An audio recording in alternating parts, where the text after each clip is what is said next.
الحمدللہ والصلاة والسلام علی رسول اللہ اما بعد اعوذ باللہ من الشیطان الرجیم بسم اللہ الرحمن الرحیم۔ معزز سامعین و حاضرین و ناظرین، آج آپ سورہ یونس کی آیت نمبر 12 سے ترجمہ اور مختصر تفسیر سماعت کریں گے۔ اس آیت میں تکلیف اور راحت کے وقت کافروں کا کیا حال ہوتا ہے اس کا بیان ہے۔ فرمایا وَإِذَا مَسَّ الْإِنسَانَ الضُّرُّ دَعَانَا لِجَنبِهِ أَوْ قَاعِدًا أَوْ قَائِمًا، اور جب انسان کو تکلیف پہنچتی ہے تو وہ دعا کرتا ہے لیٹے ہوئے اور بیٹھے ہوئے اور کھڑے ہوئے، یعنی ہر حالت میں۔ فَلَمَّا كَشَفْنَا عَنْهُ ضُرَّهُ مَرَّ كَأَن لَّمْ يَدْعُنَا إِلَىٰ ضُرٍّ مَّسَّهُ، پھر جب ہم اس سے تکلیف دور کر دیتے ہیں تو یوں چل دیتا ہے گویا کبھی کسی تکلیف کے پہنچنے پر ہمیں پکارا ہی نہیں تھا۔ كَذَلِكَ زُيِّنَ لِلْمُسْرِفِينَ مَا كَانُوا يَعْمَلُونَ، حد سے بڑھنے والوں کے لیے ان کے اعمال اسی طرح خوشنما بنا دیے گئے۔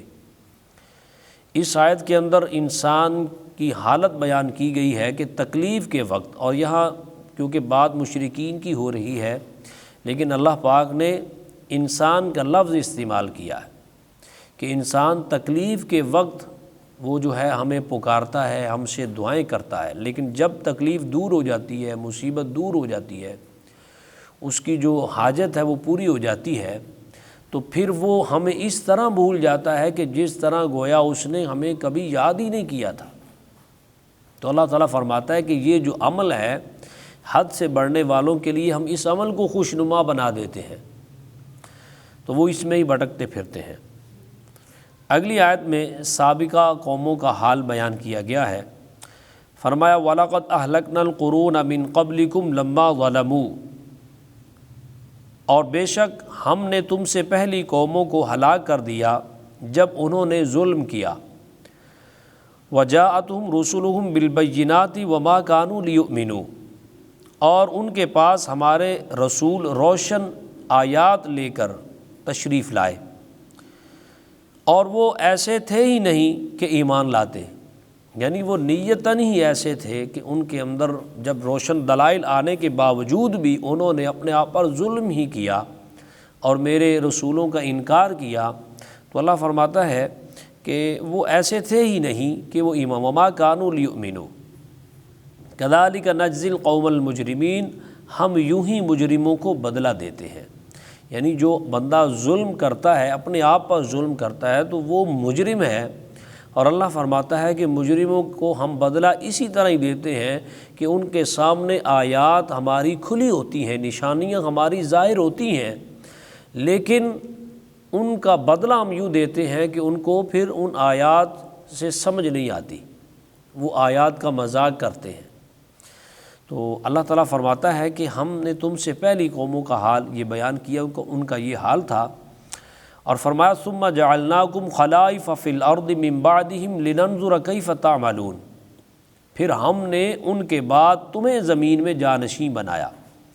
تاکہ ہم دیکھیں کہ تم کیسے کام کرتے ہو۔ یعنی یہاں مفسرین فرماتے ہیں کہ جانشین سے مراد چاہے وہ کفار ہیں یا مسلمان ہیں، اللہ تعالیٰ نے اس زمین پر ہم سب کو، اپنے بڑوں کا، اپنے سے پہلے جو گزرنے والے لوگ ہیں ان کا جانشین بنایا ہے۔ اور معاذ اللہ تعالیٰ یہ نہیں کہ اللہ تعالیٰ جانتا نہیں تھا کہ وہ دیکھے کہ تم کیا کرتے، اللہ تعالیٰ کے علم میں ہے سب کچھ، لیکن اللہ تعالیٰ یہ بتانا چاہتا ہے کہ تم کیا عمل کرتے ہو اور پھر میرے پاس کیا لے کر آتے ہو۔ تو یہاں پہ ان آیات کے اندر یہ بات بیان کر دی گئی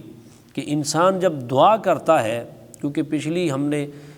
آیت کے اندر بھی دعا کے متعلق ہی سنا تھا کہ دعا جو ہے اس میں جلد بازی نہیں کرنی چاہیے، یعنی کہ دعا اگر نیک ہے تو اس میں بھی ہمیں جلد باز نہیں ہونا چاہیے، اور خصوصاً بد دعا میں تو ہمیں جلد بازی کرنی نہیں چاہیے۔ یعنی کہ یہ نہیں ہے کہ دعا جو ہے اللہ تعالیٰ نعمتوں کے عطا کرنے میں تو جلدی کرتا ہے، لیکن بد دعا کے معاملے میں اللہ نے فرما دیا کہ ہم پھر معاملہ لمبا کر دیتے ہیں، ہم اس کو مہلت دیتے ہیں کہ پھر تم دیکھ لو۔ تو یہاں پہ پھر بتایا گیا کہ دعا جب انسان مصیبت میں کرتا ہے تو پھر جب خوشحالی آتی ہے تو ہمیں بھول جاتا ہے۔ تو یہاں پہ دو طبقے بیان کر دیے گئے، ہم نے یہ دیکھنا ہے کہ ہمارا شمار کس طبقے میں ہے، ہم کن لوگوں میں ہیں کہ ہم مصیبت کے وقت اللہ کو پکارتے ہیں، یاد کرتے ہیں، گڑ گڑاتے ہیں، دعائیں مانگتے ہیں۔ تو جب مصیبت ٹل جاتی ہے، جب بیماری دور ہو جاتی ہے، جب ہماری حاجت پوری ہو جاتی ہے تو کیا ہم اللہ کو بھول جاتے ہیں؟ کیا ہم نمازیں چھوڑ دیتے ہیں؟ کیا وہ اس طرح پھر ہم اللہ کو یاد نہیں کرتے؟ یہ ہم نے خود دیکھنا ہے کہ اگر ہمارا شمار ان ایسے لوگوں میں ہے کہ جو مصیبت کے وقت پکارتے ہیں اور خوشحالی کے وقت اللہ کو بھول جاتے ہیں، تو پھر یاد رکھیے گا اللہ پاک نے یہ نشانی کفار اور مشرکین کی بیان کی ہے۔ اور اگر ہم مصیبت ٹلنے کے بعد بھی اللہ جل شانہ کا شکر ادا کرتے ہیں، اس کا ذکر کرتے ہیں، اس کو یاد کرتے ہیں، اس کی بارگاہ میں جھکتے ہیں، تو پھر سمجھ لیجئے کہ یہ نشانی مومنین کی ہے، پھر ہمارا شمار الحمدللہ مومنین میں ہوگا۔ اللہ تعالی حضور کے صدقے ہمیں قرآن مجید کا نور نصیب فرمائے، آمین بجاہ النبی الامین صلی اللہ علیہ وآلہ وسلم۔